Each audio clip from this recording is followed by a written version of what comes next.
David Hartley had dropped in to pay a neighborly call on Josephine Elliott. It was well along in the afternoon, and outside in the clear crispness of a Canadian winter, the long blue shadows from the tall fir trees behind the house were falling over the snow. It was a frosty day, and all the windows of every room where there was no fire were covered with silver palms.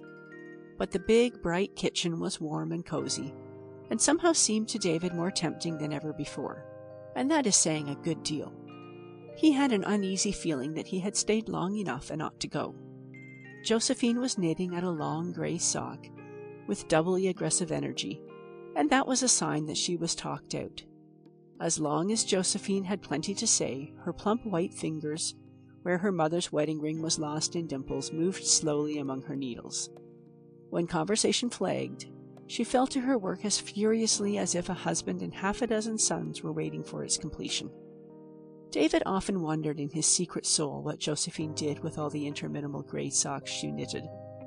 Sometimes he concluded that she put them in the home missionary barrels, again that she sold them to her hired man. At any rate, they were very warm and comfortable looking, and David sighed as he thought of the deplorable state his own socks were generally in. When David sighed, Josephine took alarm. She was afraid David was going to have one of his attacks of foolishness. She must head him off some way, so she rolled up the gray sock, stabbed the big pudgy ball with her needles, and said she guessed she'd get the tea. David got up. "Now, you're not going before tea," said Josephine hospitably. "I'll have it all ready in no time." "I ought to go home, I suppose," said David, with the air and tone of a man dallying with a great temptation. "Zilla'll be waiting tea for me, and there's the stock to tend to." "I guess Zillah won't wait long," said Josephine. She did not intend it at all, but there was a certain scornful ring in her voice. "You must stay. I've a fancy for company to tea." David sat down again. He looked so pleased that Josephine went down on her knees behind the stove, ostensibly to get a stick of firewood, but really to hide her smile. "I suppose he's tickled to death to think of getting a good square meal, after the starvation rations Zillah puts him on," she thought. But Josephine misjudged David just as much as he misjudged her. She had really asked him to stay to tea out of pity, but David thought it was because she was lonesome, and he hailed that as an encouraging sign. And he was not thinking about getting a good meal either, although his dinner had been such a one as only Zillah Hartley could get up. As he leaned back in his cushioned chair and watched Josephine bustling about the kitchen, he was glorying in the fact that he could spend another hour with her, and sit opposite to her at the table while she poured his tea for him and passed him the biscuits, just as if... Here Josephine looked straight at him with such intent and stern brown eyes that David felt she must have read his thoughts, and he colored guiltily. But Josephine did not even notice that he was blushing. She had only paused to wonder whether she would bring out cherry or strawberry preserve, and, having decided on the cherry, took her piercing gaze from David without having seen him at all. But he allowed his thoughts no more vagaries. Josephine set the table with her mother's wedding china. She used it because it was the anniversary of her mother's wedding day, but David thought it was out of compliment to him. And as he knew quite well that Josephine prized that china beyond all her other earthly possessions, he stroked his smooth-shaven, dimpled chin with the air of a man to whom is offered a very subtly sweet homage. Josephine whisked in and out of the pantry and up and down cellar, and with every whisk a new dainty was added to the table. Josephine, as everybody in Meadowby admitted, was past mistress in the noble art of cookery. Once upon a time rash matrons and ambitious young wives had aspired to rival her, but they had long ago realized the vanity of such efforts and dropped comfortably back to second place. Josephine felt an artist's pride in her table when she set the teapot on its stand and invited David to sit in. There were pink slices of cold tongue and crisp green pickles and spiced gooseberry, the recipe for which Josephine had invented herself, and which had taken first prize at the provincial exhibition for 6 successive years. There was a lemon pie, which was a symphony in gold and silver, biscuits as light and as white as snow, and moist, plummy cubes of fruit cake. There was the ruby-tinted cherry preserve, a mound of amber jelly, and, to crown all, steaming cups of tea in flavor and fragrance unequaled. And Josephine, too, sitting at the head of the table, With her smooth, glossy crimps of black hair and cheeks as rosy clear as they had been 20 years ago, when she had been a slender slip of girlhood and bashful young David Hartley had looked at her over his hymn book in prayer meeting and tramped all the way home a few feet behind her, because he was too shy to go boldly up and ask if he might see her home. All taken together, what wonder if David lost his head over that tea-table, and determined to ask Josephine the same old question once more. It was 18 years since he had asked it for the first time, and 2 years since the last. He would try his luck again. Josephine was certainly more gracious than he remembered her to ever have been before. When the meal was over, Josephine cleared the table and washed the dishes. When she had taken a dry towel and sat down by the window to polish her china, David understood that his opportunity had come. He moved over and sat down beside her on the sofa by the window. Outside, the sun was setting in a magnificent arch of light and color over the snow-clad hills and deep blue St. Lawrence Gulf. David grasped at the sunset as an introductory factor. "Isn't it fine, Josephine?" he said admiringly. "It makes me think of that piece of poetry that used to be in the old Fifth Reader when we went to school. Do you mind how the teacher used to drill us up in it on Friday afternoons? It begun, 'Slow sinks more lovely ere his race is run, along Moriah's hills the setting sun.' Then David declaimed the whole passage in a sing-song tone, accompanied by a few crude gestures recalled from long-ago schoolboy elocution. Josephine knew what was coming. Every time David proposed to her, he had begun by reciting poetry. She twirled her towel around the last plate resignedly. If it had to come, the sooner it was over, the better. Josephine knew by experience that there was no heading David off, despite his shyness, when he had once got along as far as the poetry. "But it's going to be for the last time," she said determinedly. "I'm going to settle this question so decidedly tonight that there'll never be a repetition." When David had finished his quotation, he laid his hand on Josephine's plump arm. "Josephine," he said huskily, "I suppose you couldn't, could you now, make up your mind to have me? I wish you would, Josephine, I wish you would. Don't you think you could, Josephine?" Josephine folded up her towel, crossed her hands on it, and looked her wooer squarely in the eyes. "David Hartley," she said deliberately, "what makes you go on asking me to marry you every once in a while, when I've told you times out of mind that I can't and won't?" "Because I can't help hoping that you'll change your mind through time," David replied meekly. "Will you just listen to me? I will not marry you. That is in the first place. And in the second, this is to be final. It has to be. You are never to ask me this again under any circumstances. If you do, I will not answer you. I will not let on I hear you at all. But," and Josephine spoke very slowly and impressively, "I will never speak to you again. Never. We are good friends now, and I like you real well, and like to have you drop in for a neighborly chat as often as you wish to. But there'll be an end, short and sudden, to that, if you don't mind what I say." "Oh, Josephine, ain't that rather hard?" protested David feebly. It seemed terrible to be cut off from all hope with such finality as this. "I mean every word of it," returned Josephine calmly. "You'd better go home now, David. I always feel as if I'd like to be alone for a spell after a disagreeable experience." David obeyed sadly and put on his cap and overcoat. Josephine kindly warned him not to slip and break his legs on the porch, because the floor was as icy as anything, and she even lighted a candle and held it up at the kitchen door to guide him safely out. David, as he trudged sorrowfully homeward across the fields, carried with him the mental picture of a plump, sonsy woman in a trim dress of plum-colored homespun and ruffled blue-check apron haloed by candlelight. It was not a very romantic vision, perhaps, but to David it was more beautiful than anything else in the world. When David was gone, Josephine shut the door with a little shiver. She blew out the candle, for it was not yet dark enough to justify artificial light to her thrifty mind. She thought the big, empty house, in which she was the only living thing, was very lonely. It was so still, except for the slow tick of the grandfather's clock, and the soft purr and crackle of the wood in the stove. Josephine sat down by the window. "I wish some of the Centners would run down," she said aloud.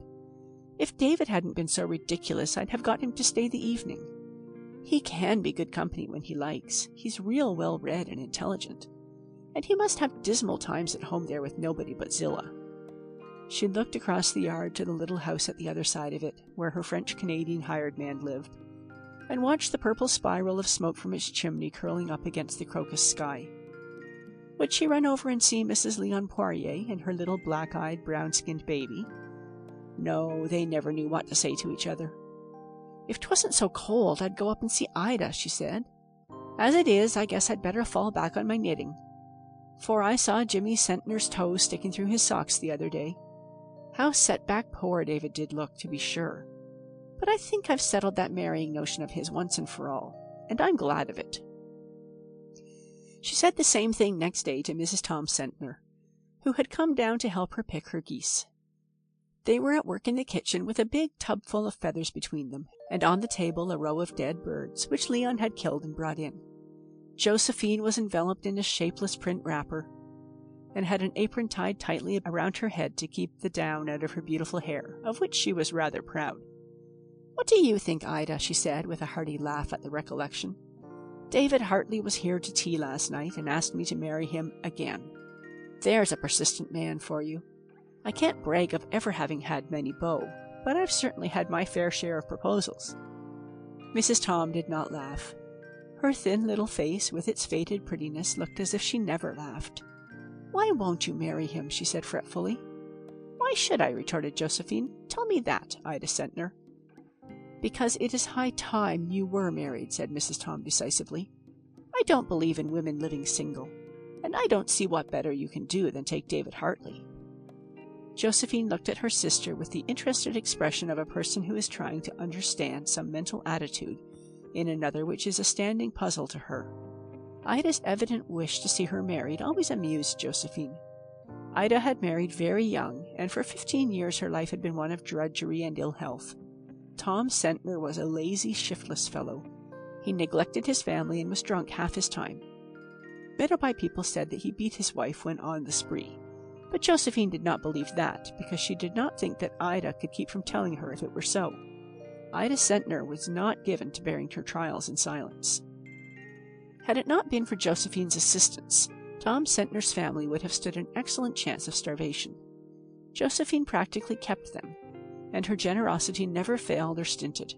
She fed and clothed her nephews and nieces, and all the grey socks whose destination puzzled David so much went to the Centners. As for Josephine herself, she had a good farm, a comfortable house, a plump bank account, and was an independent, unworried woman.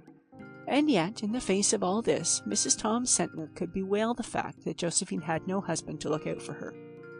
Josephine shrugged her shoulders and gave up the conundrum, merely saying ironically in reply to her sister's remark, "And go to live with Zillah Hartley? You know very well you wouldn't have to do that. Ever since John Hartley's wife at the creek died, he's been wanting Zillah to go and keep house for him. And if David got married, Zillah'd go quick. Catch her staying there if you were mistress. And David has such a beautiful house. It's 10 times finer than yours, though I don't deny yours is comfortable. And his farm is the best in Meadowby and joins yours. Think what a beautiful property they'd make together. You're all right now, Josephine, but what will you do when you get old and have nobody to take care of you? I declare the thought worries me at night till I can't sleep." "I should have thought you had enough worries of your own to keep you awake at nights without taking over any of mine," said Josephine dryly. "As for old age, it's a good ways off for me yet. When your Jack gets old enough to have some sense, he can come here and live with me. But I'm not going to marry David Hartley. You can depend on that, Ida, my dear. I wish you could have heard him rhyming off that poetry last night. It doesn't seem to matter much what piece he recites. First thing that comes into his head, I reckon. I remember one time he went clean through that hymn, beginning, 'Hark from the tombs a doleful sound.' And 2 years ago it was, 'To marry in heaven, as lackadaisical as you please.' I never had such a time to keep from laughing, but I managed it, for I wouldn't hurt his feelings for the world. No, I haven't any intention of marrying anybody, but if I had, it wouldn't be dear old sentimental, easygoing David." Mrs. Tom plucked a goose down on the bench with an expression which said that she, for one, wasn't going to waste any more words on an idiot. Easy going, indeed. Did Josephine consider that a drawback? Mrs. Tom sighed. If Josephine, she thought, had put up with Tom Sentner's tempers for 15 years, she would know how to appreciate a good-natured man at his real value.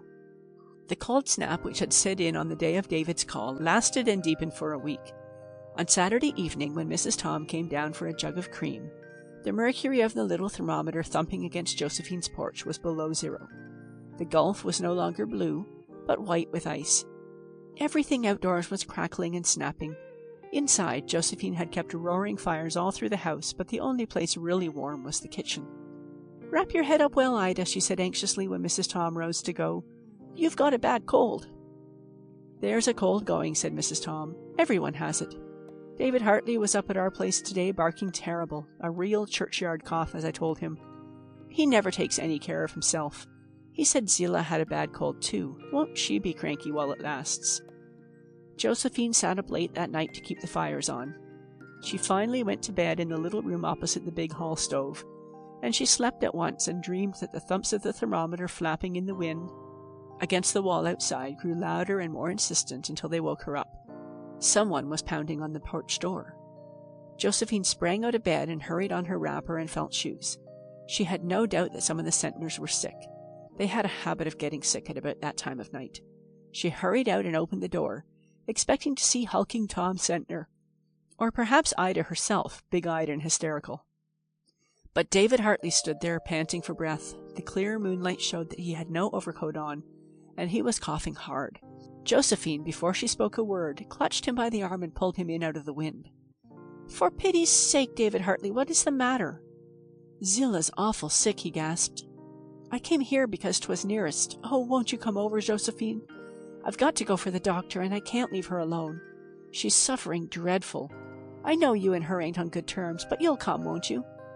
"Of course I will," said Josephine sharply. "I'm not a barbarian, I hope, to refuse to go to the help of a sick person if 'twas my worst enemy. I'll go in and get ready, and you go straight to the hall stove and warm yourself. There's a good fire in it yet. What on earth do you mean, starting out on a bitter night like this without an overcoat or even mittens, and you with a cold like that?" "I never thought of them. I was so frightened," said David apologetically. "I just lit up a fire in the kitchen stove as quick's I could and run. It rattled me to hear Zillah moaning so's you could hear her all over the house." "You need someone to look after you as bad as Zillah does," said Josephine severely. In a very few minutes she was ready, with a basket packed full of homely remedies. "For like as not there'll be no putting one's hand on anything there," she muttered. She insisted on wrapping her big plaid shawl around David's head and neck, and made him put on a pair of mittens she had knitted for Jack Sentner. Then she locked the door and they started across the gleaming crusted field. It was so slippery that Josephine had to cling to David's arm to keep her feet. In the rapture of supporting her, David almost forgot everything else. In a few minutes they had passed under the bare, glistening boughs of the poplars on David's lawn, and for the first time Josephine crossed the threshold of David Hartley's house. Years ago, in her girlhood, when the Hartleys lived in the old house and there were half a dozen girls at home, Josephine had frequently visited there. All the Hartley girls liked her except Zillah. She and Zillah never got on together. When the other girls had married and gone, Josephine gave up visiting there. She had never been inside the new house, and she and Zillah had not spoken to each other for years. Zillah was a sick woman, too sick to be anything but civil to Josephine.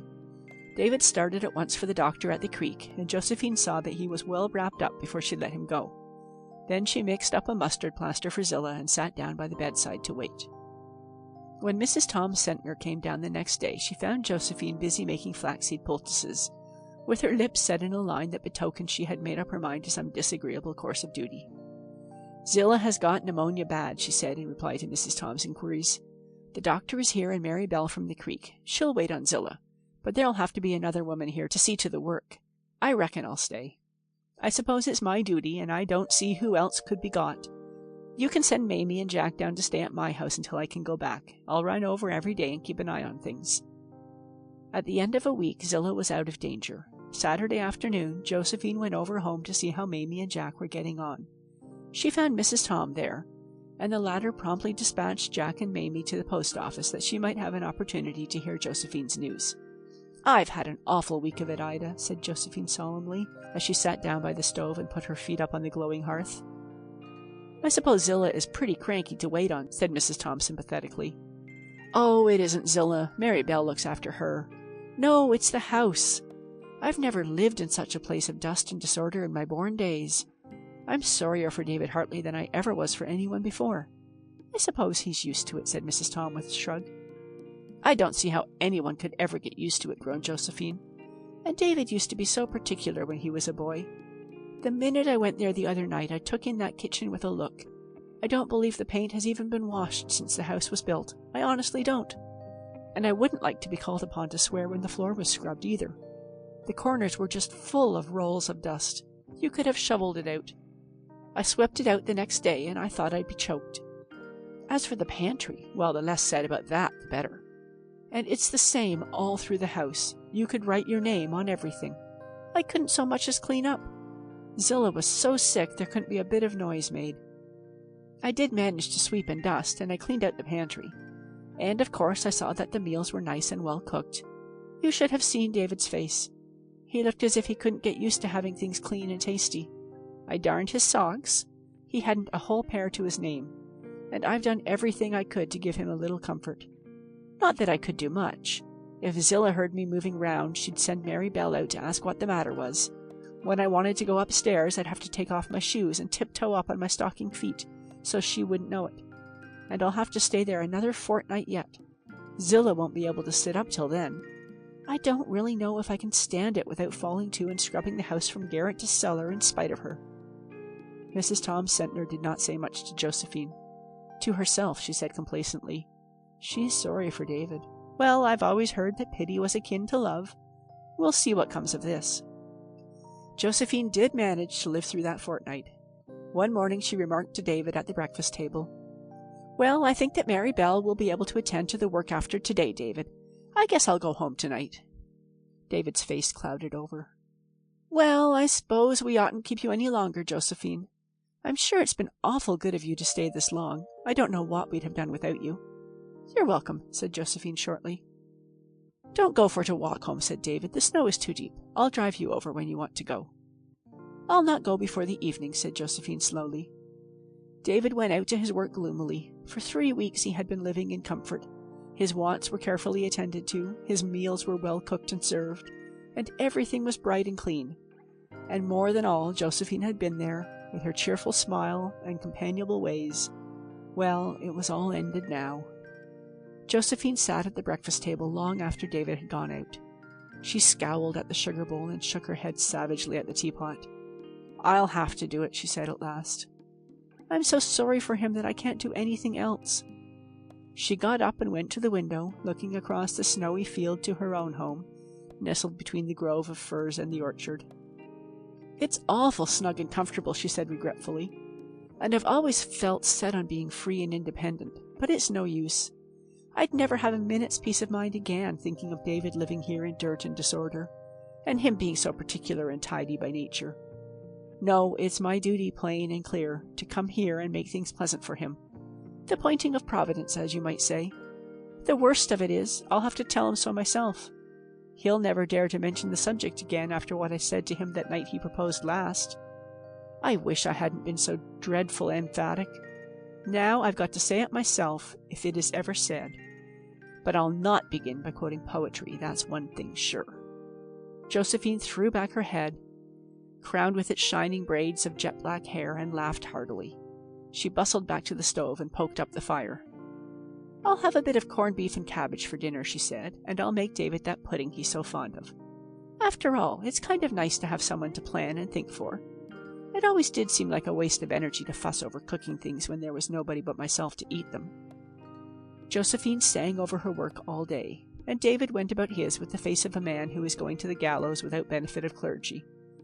When he came in to supper at sunset, his expression was so woebegone that Josephine had to dodge into the pantry to keep from laughing outright. She relieved her feelings by pounding the dresser with the potato masher, and then went primly out and took her place at the table. The meal was not a success from a social point of view. Josephine was nervous, and David was glum. Mary Bell gobbled down her food with her usual haste, and then went away to carry Zillah hers. Then David said reluctantly, "If you want to go home now, Josephine, I'll hitch up Red Rob and drive you over." Josephine began to plait the tablecloth. She wished again that she had not been so emphatic on the occasion of his last proposal. Without replying to David's suggestion, she said crossly— Josephine always spoke crossly when she was especially in earnest— "I want to tell you what I think about Zillah. She's getting better, but she's had a terrible shaking up, and it's my opinion that she won't be good for much all winter. She won't be able to do any hard work, that's certain. If you want my advice, I tell you fair and square that I think she'd better go off for a visit as soon as she's fit. She thinks so herself. Clementine wants her to go and stay a spell with her in town. 'Twould be just the thing for her." "She can go if she wants to, of course," said David dully. "I can get along by myself for a spell." "There's no need of you getting along by yourself," said Josephine more crossly than ever. I'll come here and keep house for you if you like." David looked at her uncomprehendingly. "Wouldn't people kind of gossip?" he asked hesitatingly. "Not but what—" "I don't see what they'd have to gossip about," broke in Josephine, "if we were married." David sprang to his feet with such haste that he almost upset the table. "Josephine, do you mean that?" he exclaimed. "Of course I mean it," she said in a perfectly savage tone. "Now, for pity's sake, don't say another word about it just now. I can't discuss it for a spell. Go out to your work. I want to be alone for a while." For the first and last time, David disobeyed her. Instead of going out, he strode around the table, caught Josephine masterfully in his arms and kissed her. And Josephine, after a second's hesitation, kissed him in return.